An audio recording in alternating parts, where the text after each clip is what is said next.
Hello दोस्तों, आज हमने मળી ગયા હતા વાંદ્રેશ ભાઈ। Good morning. Good morning. ऐसा नहीं, जोर से बोला hello good morning. Good morning. એમાં એવું છે ને દોસ્તો કે આજે બધા છે ને સવારમાં વહેલા ઉઠેલા હતા અને રાત્રે મોડા સૂતા હતા, કારણ કે અમે લોકો રાત્રે ગયા હતા ઇન્દોર દર્શન કરવા માટે, કારણ કે ઇન્દોરની અંદર કઈ કઈ એવી જગ્યા ફેમસ છે, ત્યાં જમવાનું એવું ફેમસ છે, કારણ કે સુરતની જેમ ત્યાં પણ ખાઉદરા ગલી ભરાય છે અને ત્યાં આગળ ગોલ્ડમેન કરીને છે, આપણે ઇન્સ્ટામાં આઈડી પણ છે એમની જે ફેમસ છે, ત્યાં આગળ પણ અમને જવું હતું, એટલા માટે સવારમાં બધા થાકેલા હતા એટલે કોઈ વ્લોગ સ્ટાર્ટ નથી કર્યો। Hello guys, good morning. और आज के टाइटल की शुरुआत करेगा ये। આજે છે અમારા રોમન ભાઈઓ સિસ્ટમ પાર દેંગે। ઓમકારેશ્વર રોડના ઘાટ પહેલા અમે ઊભા રહ્યા છે નાસ્તો કરવા, કારણ કે હવારમાં અમને ચા નથી મળી, ભૂખ લાગી છે અને આયાનું બધું ખાવાનું અમને ગમતું છે સરખું નહીં. મળતું નથી અને ગમતું પણ નથી, કેમ કે અમે છે ગુજરાતી, અમને જોઈએ મસાલો ભરી ભરીને અને એના હવારમાં તો ચા મસાલામાં દમ જોવે જ નથી. છે। બધા બીમાર પડેલા છે, મારા અમારા જેવા તો પોયરા ખા। બીમાર છે, જલસા કરવા દો। ચલો અમે આવેલા છે નાસ્તો કરવા માટે, અહીંયા ઉભા રહ્યા છે, ચલો જોઈએ હવે શું શું મળે છે। અને પાછળ તમે જોઈ શકો છો મારા ઘાટની શરૂઆત થઈ ગઈ છે। પાછળ આટલા બધા વાંદરા રખડે છે। હા, પાછળ વાંદરા બી બહુ છે, એવું તમને બતાવું પછી। અમારી ચાલો તો પાસે હવે ગાડીમાં પહેલા આપણે એક નાસ્તો વાંદરો કરી છે। લઈએ, આપણને ચા મળી જાય થોડીક। એન્જિન સ્ટાર્ટ કરવા માટે અમે આવી ગયા છે ધાબામાં। એન્જિન ચાલુ થઈ ગયું, તમારું એન્જિન ચાલુ કરવા માટે સ્ટાર્ટ થઈ ગયું। ये थाईलैंड बहुत दिनों से साउथ इंडिया ये देखो, हाय हाय, चाय मिल गई। वांधु भी અહીંયા છે। हम इडली खाएंगे। हेलो, आपको नाश्ता चाय मिल गई। અમે ઈડલી ખાવાના, ચાલો ચાલો। इडली इडली इडली અહીંયા અમારે ટોકન લેવા જવું પડશે। देखो ये ले रहा है टोकन, फिर जाना है उधर બેટા બેટા ચલો। मसाला खाने। और ये देखो, इसको तो मजे ही मजे है। कैसा लग रहा है घूम के? हॉलीडे। कल से स्कूल जाना है ना? आपको कैसा लग रहा है, आप बताएंगी? हाँ।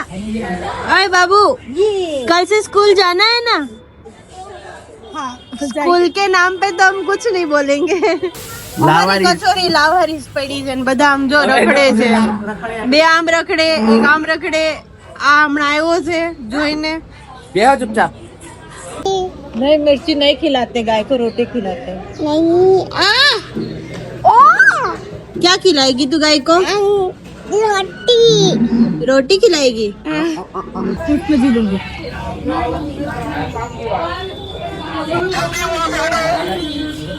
ये हमारा पोहा बोय है, पोहा बोय। પોહા પ્રેમી। હવે પેટ પૂજા કરી લીધી છે બધાએ અને ફરીથી જવા માટે અમે લોકો નીકળીએ છીએ। અને અહીંયા આગળ વાંદરા છે, જો તમને બતાવું, એ ઘાટ ઘૂમ રહે સબ।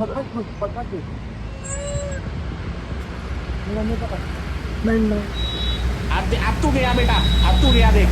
હમણાં અહીંયા આગળ બહુ બધા હતા, પણ અમે લોકો નાસ્તો કરીને આવ્યા ત્યાં સુધીમાં બધા આગળ વયા ગયા છે। हमारी ट्रिप का लास्ट डे, ये खत्म करके हम सूरत जाएंगे। सूरत जाके पहले हम खाना खाएंगे।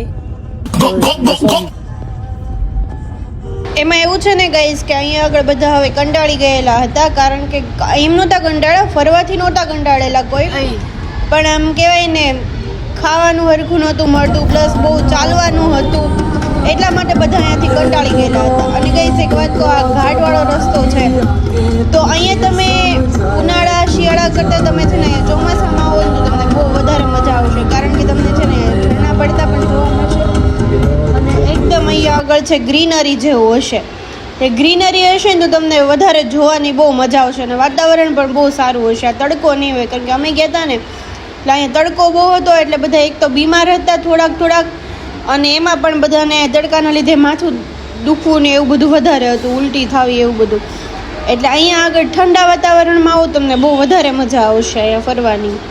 અને પછી ફાઇનલી અમે પહોંચી ગયા હતા ઓમકારેશ્વર, અને ત્યાં આગળ આ બધી માર્કેટ હતી, તો અમે લોકો માર્કેટમાં ફરતા અને બધું જોતા હતા। ચલો તો હવે આગળ જોઈએ કે બધા મંદિરની જેમ આ મંદિરે પણ ટ્રાફિક એટલું જ છે કે આપણને દર્શન શાંતિથી થઈ જશે। તો હવે આપણે આગળ જઈને જોઈએ. અમે લોકો આગળ પહોંચ્યા હતા, પણ એવું હતું કે પહેલાં આપણે ઓમકારેશ્વરના દર્શન કરવા પડે. અને ઓમકારેશ્વરમાં 2 મંદિર છે. એમાં ઓમકારેશ્વરનું મંદિર છે. અહીંયા આગળ એવું હતું કે નદી આપણે પાર કરીને જવાનું હોય ત્યાં આગળ દર્શન કરવા માટે. તો પણ અહીંયા તમે જોઈ શકો છો કે આમાં ટ્રાફિક કેટલું બધું છે. તો પછી અમારે લોકોને લેટ થતું હતું, કારણ કે અમારે સુરત માટે અહીંયાથી 1-2 કલાકની અંદર પછી અમારે નીકળવાનું હતું. પણ અહીંયા આગળ આપણે લાઈનમાં ઊભા રહે ત્યાં જ 3 થી 4 કલાક થઈ જાય એવું હતું દર્શન થતા. એટલા માટે પછી અમે લોકોએ ડિસાઈડ કર્યું કે અમે લોકો નદીની અંદર આપણે બોટિંગ કરીએ અને પ્લસ ત્યાં આગળ જે છે ત્રિવેણી સંગમ છે એ બધું આપણે અહીંયા આગળથી ફરીએ અને એ જોઈને પછી આપણે રિટર્ન પાછા ઘરે. ઓમકારેશ્વરમાં અમે ફરીને નીકળી ગયા હતા અને અમારી ગાડીને ભૂખ લાગી હતી, તો અમે એમને ડીઝલ આપી દીધું અને પછી અમે લોકો નીકળી ગયા હતા સુરત જવા માટે, કારણ કે આજે જવાનું હતું સુરત. અને પછી અમે બોટિંગ કરવા માટે બેસી ગયા હતા અને બોટિંગમાં જો હું નખરા કરતી હતી થોડીક, મેં કીધું લાવને થોડા ઘણા નખરા કરી લઈએ. તો નખરા કરતી હતી અને પછી અમારી બોટ શરૂ થઈ ગઈ હતી અને અમે જતા હતા ત્રિવેણી સંગમ જોવા સાઈડ. તો ત્યાં આગળ અમે જતા હતા, રસ્તામાં એટલું બધું મસ્ત વાતાવરણ હતું, અલગ અલગ ઘાટ છે અહીંયા આગળ, જોવા આવવાની બહુ જ મજા આવશે. સાચું કહું છું, દિલથી કહું છું, એક વખત ઓમકારેશ્વર ફરવા માટે જરૂર ને જરૂર આવજો, બહુ જ મજા આવશે તમને. અને આપણે જતા હતા ત્રિવેણી સંગમ જોવા માટે, અને તે જોવા માટે આપણે ઓલમોસ્ટ પહોંચવા જ આવ્યા હતા. અને આજુબાજુના ઘાટ અને પથ્થરો જે છે એ જોતા જોતા અમે જતા હતા. અને મેઇન આ નદીનો જે સંગમ છે એ ઓમકારેશ્વર ટાપુ પર નર્મદા અને કાવેરી નદી મળીને અહીંયા સંગમ થાય છે. અને આ સંગમમાં સ્નાન કરવું એક બહુ જ સારું માનવામાં આવે છે. અને કહેવાય છે કે નર્મદા નદી જે છે એ આ સ્થળની આસપાસ ઓમ જેવો આકાર આપે છે આખો, એક કહેવાય કુદરતી એક કલાકારી છે. અને હવે આપણે જોઈને આપણે જવાનું હતું બીજી સાઈડ, જે આગળની સાઈડ બધા ઘાટ ને એવું આવેલું છે મંદિર સાઈડ, ત્યાં આગળ જવાનું. ત્રિવેણી સંગમ સારી રીતે જોઈ લીધો હતો અને બધા એમ સારી રીતનું છે. હવે આગળ જતા હતા આપણે ઘાટ જોવા માટે, ને બધા અહીંયા આગળ આજુબાજુમાં સ્નાન પણ અહીંયા આગળ કરતા હતા. ને બહુ સારું એવું છે કે આમ પથ્થરમાંથી આમ પાડીને નદી ન બની હોય એ રીતનું આખું છે. બહુ જ સરસ જગ્યા છે. અને અમે લોકો મસ્તી કરતાં કરતાં જતા હતા. આજુબાજુમાં બહુ બધી બોટ પણ હતી જેમાં લોકો જોવા માટે જતા હતા. અને ભાઈ પબ્લિકની તો વાત જ ન કરો, બહુ જ પબ્લિક છે અહીંયા આગળ, પણ એટલું જ છે. અને આપણે મંદિરમાં દર્શન કરવા જવું હોય ને તો વિચારવું પડે કે ભાઈ અહીંયા આગળ તો હાંજ પડી જાય, એટલા માટે અમે દર્શન કરવા પણ નહોતા ગયા, ખાલી બધું જોવાનું જ રાખ્યું હતું. जो 50 साल पुराना घाट है, जो 2028 में लगेगा यहाँ पे. અને અહીંયા છે આપણું ઓમકારેશ્વર જ્યોતિર્લિંગ, જે 12 જ્યોતિર્લિંગમાંનું એક છે. અને પછી અમે લોકો ત્યાંથી નીકળી ગયા ઘરે જવા માટે. અને અમે ગયા છે, પણ મધ્યપ્રદેશ હજી પૂરું જ નથી થતું. અરે ભગવાન, સુરત ક્યારે આવશે? 11:30 वागे. तुझे किसने बोला? गूगल मैप ने. हाँ भाई, 280 किलोमीटर बाकी अभी ગુજરાત આને. અમારા ડ્રાઈવર છે અમારી ગાડી, અને ફૂલ સ્પીડે અમારી ગાડી જતી હતી. અને મને કે બ્રેક મારવા દે, મેં કીધું નહીં, પછી મારજો મેં કીધું. અને આ અમારી ઢીંગલી જો, મેં કીધું સ્કૂલ જવું છે, તો કે નહીં નથી જવું.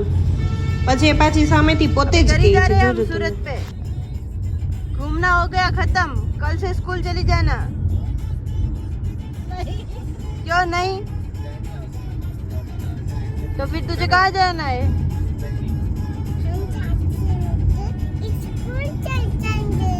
हाँ, कल स्कूल चली जाना, ठीक है.